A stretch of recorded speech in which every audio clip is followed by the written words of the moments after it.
അച്യുതൻ വിവരങ്ങളുമായി ചേർന്നു. അച്യുതൻ, ഈ പറയുന്ന വ്യോമത്താവളം ആക്രമിച്ച കാര്യവും ബാലിസ്റ്റിക് മിസൈൽ ഉപയോഗിച്ച എസ്കലേഷനെ പുതിയൊരു ലെവലിലേക്ക് ഉയർത്തിയ കാര്യവും ഒക്കെ സ്ഥിരീകരിക്കുന്ന വാർത്താ സമ്മേളനത്തിൽ അച്യുതൻ. ഹാഷ്മി, തീർച്ചയായിട്ടും ആ സൈനിക നീക്കം എന്തായിരുന്നു, എവിടെയൊക്കെയാണ് പാകിസ്ഥാന്റെ മണ്ണിൽ പോയി തിരിച്ചടി നൽകിയത് എന്ന വിവരങ്ങൾ, പാകിസ്ഥാൻ കഴിഞ്ഞ മണിക്കൂറിൽ നടത്തിയ ഇന്ത്യക്ക് നേരെയുള്ള ആക്രമണങ്ങൾ, ഇതിൻ്റെ എല്ലാം വ്യക്തതയാർന്ന ഒരു വിവരണമാണ് ഇപ്പോൾ ഈ വിദേശകാര്യ മന്ത്രാലയത്തിൻ്റെയും പ്രതിരോധ മന്ത്രാലയം സംയുക്തമായി നടത്തിയ വാർത്താ സമ്മേളനത്തിൽ മൂന്നുപേരും, അതായത് സേനയുടെ ഭാഗത്തു നിന്നുള്ളവരും അതുപോലെ വിദേശകാര്യ സെക്രട്ടറിയും വിശദമാക്കിയത്. ഇതിൽ ഈ കഴിഞ്ഞ 3 ദിവസത്തെ വാർത്താ സമ്മേളനം നമ്മൾ പരിശോധിക്കുകയാണെങ്കിൽ ഇന്ത്യ ആവർത്തിച്ച് പറയുന്ന ഒരു പ്രസ്താവനയുണ്ട്. അതായത് ഏറ്റവും കൂടുതൽ പാകിസ്ഥാൻ ആക്രമണം നടത്താൻ ലക്ഷ്യമിടുന്നത് ഈ സാധാരണ ജനവാസ മേഖലയിലേക്കാണ്. അവരുടെ സിവിലിയൻ ഇൻഫ്രാസ്ട്രക്ചർ തകർക്കുവാനുള്ള ശ്രമം പാകിസ്ഥാന്റെ ഭാഗത്തുനിന്ന് ഉണ്ടാകുന്നു എന്നത് ആവർത്തിച്ച് പറയുന്നു. അതായത് ജമ്മു കാശ്മീരിൽ തെരഞ്ഞെടുപ്പ് കഴിഞ്ഞ് മാസങ്ങൾ മാത്രം പിന്നിടുമ്പോൾ അവിടെ കാര്യമായ രീതിയിൽ പ്രശ്നങ്ങൾ സൃഷ്ടിക്കുവാനുള്ള ഒരു ഗൂഢലക്ഷ്യം പാകിസ്ഥാൻ ഈ ആക്രമണങ്ങളിലൂടെ ലക്ഷ്യമിടുന്നു എന്നതാണ് ഇതിൽ നിന്നും മനസ്സിലാക്കാൻ കഴിയുന്നത്. ടൈം സ്റ്റാമ്പ്ഡ് ആയിട്ടുള്ള, അതായത് ഈ സമയത്തുള്ള നമ്മൾ ഇവർ പൊളിച്ചു കളഞ്ഞു എന്ന് പറഞ്ഞ എയർബേസിന്റെ ചിത്രങ്ങൾ ടൈം സ്റ്റാമ്പ് ചെയ്ത് കാണിച്ച് ആ പാകിസ്ഥാൻ പ്രൊപ്പഗണ്ടയെ വളരെ ഫലപ്രദമായി എഫക്റ്റീവായി ലോകത്തിന് മുന്നിൽ പൊളിച്ചു വെക്കുന്നുമുണ്ട് രാജ്യം. അച്യുതൻ.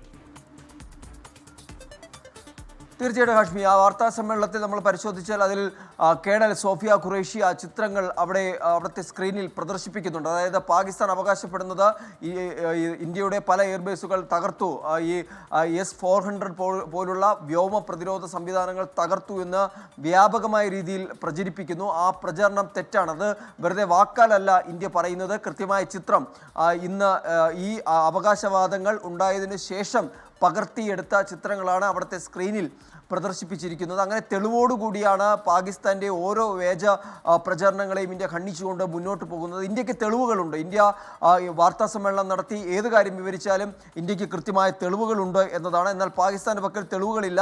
ചോദിച്ചാൽ പറയുന്നത് സമൂഹ മാധ്യമങ്ങളിൽ കിടപ്പുണ്ട് എന്നാണ്.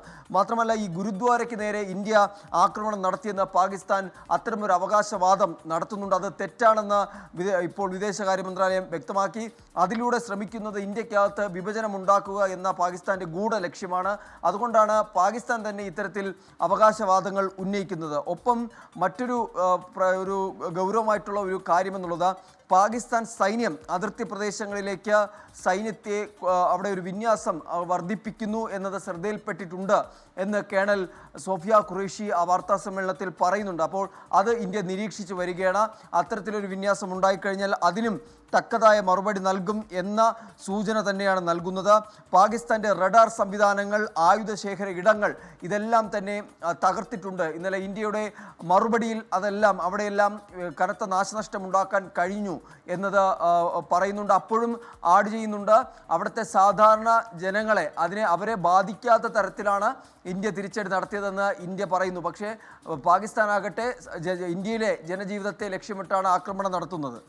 മറ്റൊന്ന്, ഈ രജൌരിയിലെ ആക്രമണം, അവിടെ സർക്കാർ ഉദ്യോഗസ്ഥൻ ഉൾപ്പെടെ കൊല്ലപ്പെടുന്ന സാഹചര്യമുണ്ടായി എന്നതും ഇപ്പോൾ ഈ വാർത്താ സമ്മേളനത്തിൽ വിശദീകരിച്ചിരിക്കുകയാണ് ഹാഷ്മി.